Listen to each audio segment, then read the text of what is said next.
Shalom Bapak Ibu Saudara yang dikasihi dalam Tuhan kita Yesus Kristus.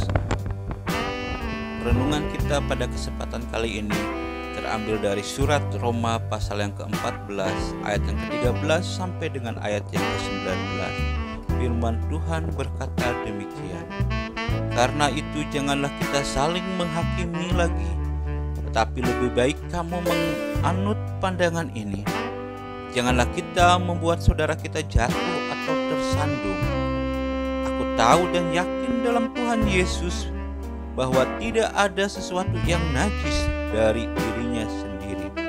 Hanya bagi orang yang beranggapan bahwa sesuatu adalah najis, bagi orang itulah sesuatu itu najis.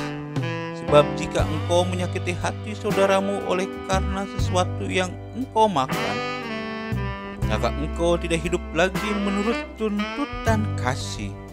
Janganlah engkau membinasakan saudaramu oleh karena makananmu, karena Kristus telah mati untuk dia. Apa yang baik yang kamu miliki, janganlah kamu biarkan difitnah. Sebab kerajaan Allah bukanlah soal makanan dan minuman, tetapi soal kebenaran, damai sejahtera, dan sukacita oleh Roh Kudus. Karena barang siapa melayani Kristus dengan cara ini, ia berkenan kepada Allah dan dihormati oleh manusia.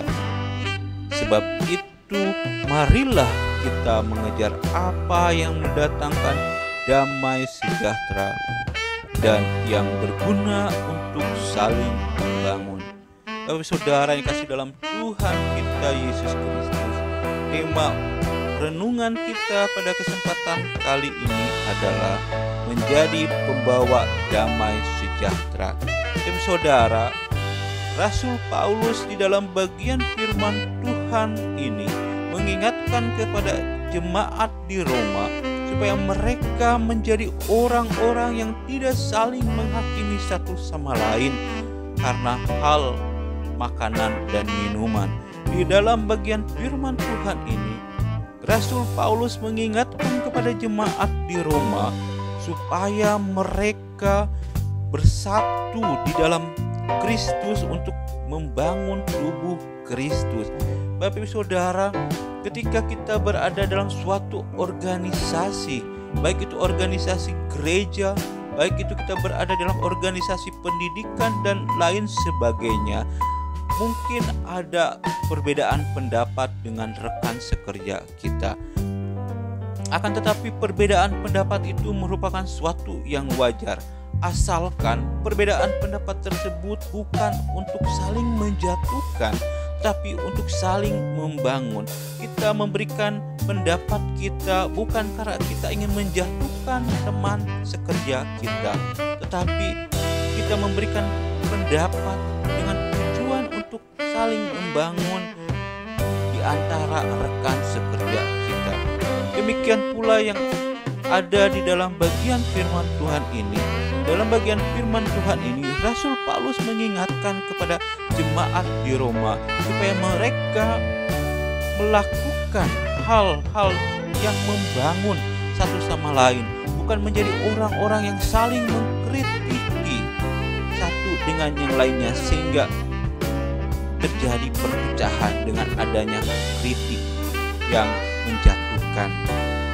Memang kita agak sulit untuk membedakan antara kritik yang membangun dan kritik yang menjatuhkan. Oleh karena itu Bapak Saudara, di dalam bagian firman Tuhan ini Rasul Paulus mengingatkan kepada kita orang-orang Kristen bahwa sesungguhnya musuh kita itu adalah bukan orang-orang yang berbeda pendapat dengan kita, bukan orang-orang yang seiman di dalam Kristus yang berbeda pendapat dengan kita, tetapi musuh kita adalah si jahat. Oleh karena itu Bapak Saudara, mari kita menjadi orang-orang yang menjadi pembawa damai sejahtera. Jika keberadaan kita di suatu tempat, di suatu lingkungan tidak menjadi pembawa damai sejahtera, mari kita mengevaluasi diri kita.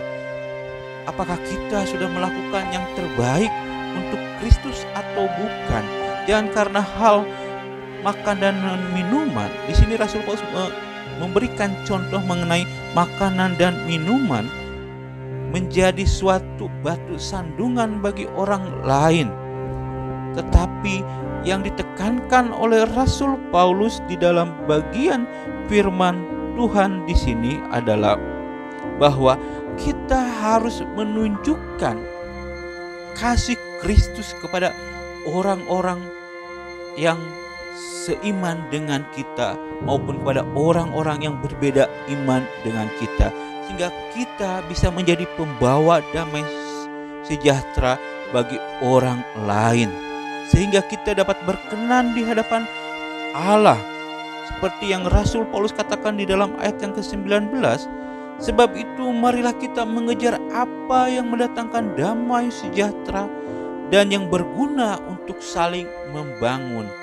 Di sini adalah penekanan untuk renungan kita saat ini, yaitu kita menjadi pembawa damai sejahtera, yaitu untuk saling membangun, bukan kita membawa konflik yang menimbulkan perpecahan.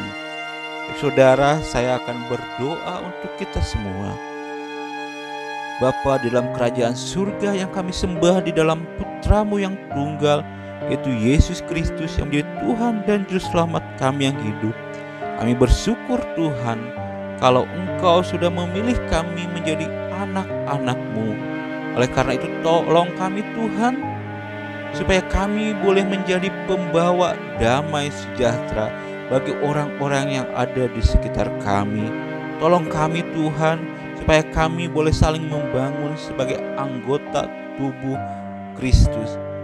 Ketika keberadaan kami di suatu lingkungan, tolong kami Tuhan, supaya kami boleh menjadi berkat, sehingga nama Tuhan boleh dipancarkan melalui kehidupan kami.